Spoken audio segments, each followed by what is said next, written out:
বাংলাদেশে কোরআনের রাজ কায়েম হবে ইনশাআল্লাহ। যারা বিরোধিতা করছো, 5 পাতা 6 পাতার পত্রিকা একটা বাইর করিয়া সমান ইসলামের গায়ে দিতেছ, তোমাদের নাকের ডগার উপরে কালেমার পতাকা পথ পথ করে উঠবে ইনশাআল্লাহ।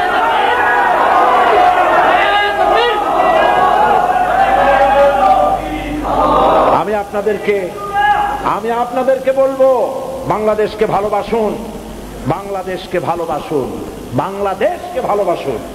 এবং এই দেশে যতদিন থাকবেন আল্লাহ আপনাদেরকে রাখুন, ইমানের সাথে রাখুন। বলি আমিন। হিন্দু সংস্কৃতিতে ডুবে যাবেন না, মুসলমান পরিচয় বেঁচে থাকুন, বাংলাদেশকে ভালোবাসুন।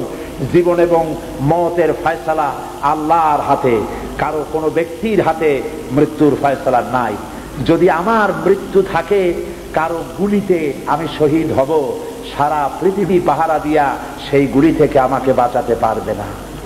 আর যদি আমার জন্য কোনো গুলি আল্লাহর পক্ষ থেকে বরাদ্দ না থাকে, সারা পৃথিবী বৃষ্টির মতো আমার প্রতি আমাকে লক্ষ্য করে গুলি ছুড়লে আমার একটা পশমও হেলাতে পারবে না। এটা আমার ঈমান, এর নাম না।